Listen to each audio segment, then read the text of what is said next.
Wait, you're not moving forward with the lawsuit. What? It looks like you're not fully committed. Nigga, you's a bitch!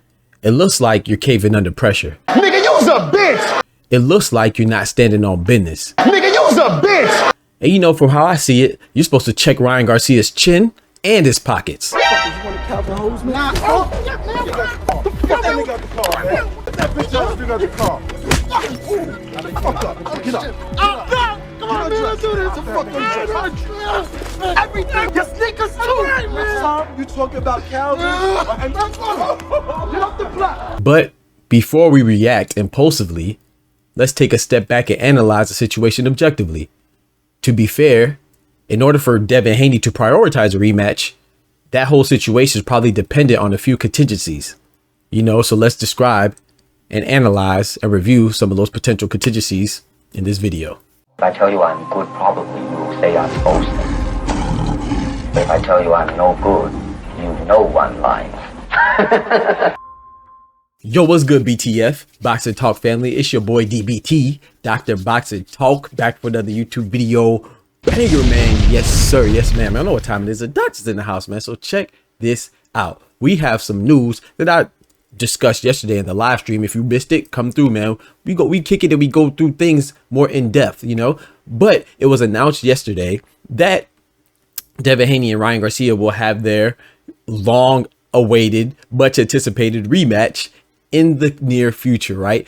Imminently, though, their next fights will be in May and it'll be on the same card, but not against each other, right? So I think it's safe to assume that they'll have a tune-up, and that location will be in New York again, you know, like their first match. So that's good, you know, that'll build some more, you know, friction and more intensity and more intrigue for the actual rematch that will take place in October later this year, right? And assuming if they both win, they move forward to the rematch in October, and let's say it's a draw or Devin Haney wins, then it'll open the door to a future trilogy in February of 2026, good Lord willing, with the potential locations of the rematch and the trilogy being in Saudi Arabia, you know, on Riyadh season with Big Turk, you know, so that's all good. Everything sounds good. However, this part right here, it kind of bothered me.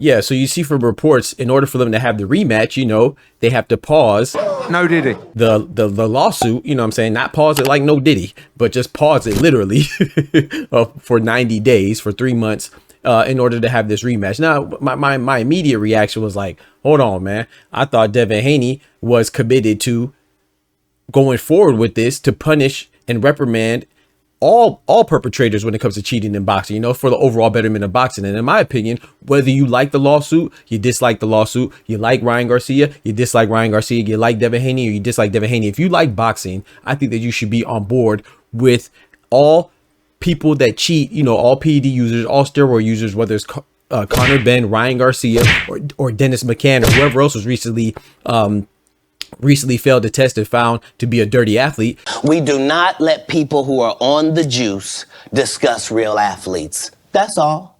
I think if you like boxing, you should be in support of all these people being punished to the full extent of the law, you know what I'm saying? Or the rules, you know, you got to make sure you adhere to the rules for the welfare and the betterment of the sport and the protection and safety of the boxers, you know what I'm saying? So I think that you should be for this, because unfortunately in life, not just in boxing, not just in sports, in business, and anything, any walk of life, unfortunately, some people don't understand not to do something and to follow the rules and do what's right. They don't understand that unless you punish them, and the punishment that comes with the most severity is when you touch them pockets, when you check that wallet, you know what I'm saying? So when you touch somebody's earnings and that bank account, that's when they realize, hold on, you know, maybe I will be careful and not break the rules and actually abide by them. So with this lawsuit, I think that they would show that they're not playing and that the punishment is real for everybody who violates the rules, you know, similar to John Real Casimero. What happened to him? I like John Real Casimero, but his last fight in Japan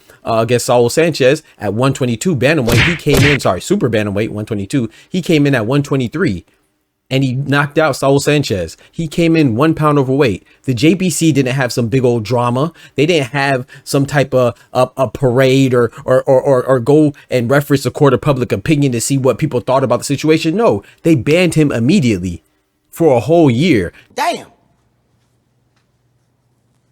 I'm sorry. Now, if you want to say, oh, because they're protected, you know, Japan is protected, now you get away from John Real Casimiro, all that's fine and dandy. But the reality of the situation is he would not have been suspended or banned for a year if he would have abided by the rules. And I like John Real Casimiro, but he has to tighten up, you know. And so the JBC, which is the Japan Boxing Council, or commission, they don't play about enforcing their rules, and neither should we in America or anywhere else, you know. So I think that, in my opinion, when you punish these athletes for doing wrong, then it will deter others from doing wrong as well. So shout out to David Benavidez, not saying that David Morrell is cheating, because I don't think he is, but shout out to David Benavidez and Errol Spence and people like that who are also coming out as elite athletes and being in the forefront of advocating for tests to ensure the safety of the sport, you know. Now I will say this, when Devin Haney seems to backtrack with this, when he's pausing the settlement, at first I was a little, I don't want to say irate, but I was a little bothered, perturbed, put off by it. But then I realized that, you know, remember Oscar De La Hoya doesn't want the rematch. He said it's not necessary for whatever reason, right? I'll let y'all speculate,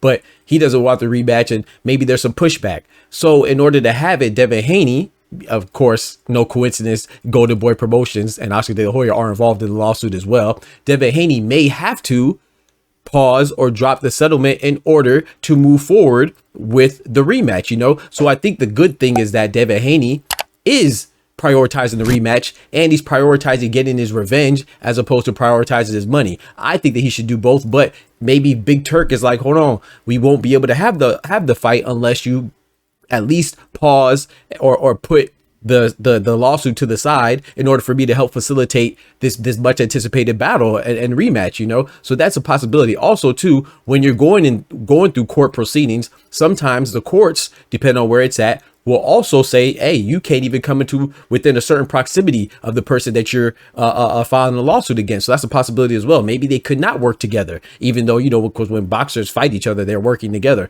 Maybe they couldn't even fight each other based on the lawsuit. You know, that could have been one of the details in the in the ongoing lawsuit as well. And also too, in addition to that, it could just be that maybe that would have further complicated things, in addition to the things that I just mentioned, to where it would have made it more difficult to facilitate the rematch, or the fact that they're fighting on the same card more imminently and then have the rematch and then the potential trilogy next year. Maybe those things would have further complicated stuff. So maybe he did have to put it aside, you know, and maybe he had to, you know, kind of seem like he's walking things back in order to move forward, you know, take 2 steps.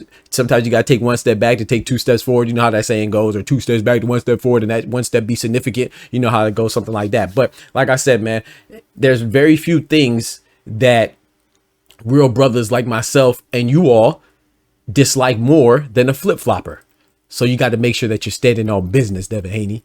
You know what I'm saying? So I think for the betterment of boxing, if you like boxing, then you should be all for the maximum punishment for anybody that cheats, you know what I'm saying, in the sport, and anybody who knows about it, whether you're a trainer, you know what I'm saying, whether you are a manager, whether you're a promoter, whether you are the fighter. I think everybody that's aware without a doubt, you know, and evidence to prove that they're aware of the cheater and the cheating, then they should be punished as well. That's what I think about it, though. But the most important information to take away from this is that we will potentially have a trilogy with Devin Haney and Ryan Garcia, and then the rematch would be in October this year, assuming that everything moves forward accordingly, and that would be with Devin Haney and Ryan Garcia sharing a card against separate opponents in May, and then both winning, both moving forward to October, having that rematch, which could lead to a potential trilogy in February, man. So y'all let me know what y'all think about that and the entire situation, man. Y'all let me know who y'all think they're fighting in May. I have no clue who they'll be fighting in May. Yeah, I have no clue, man. But I will say this, though.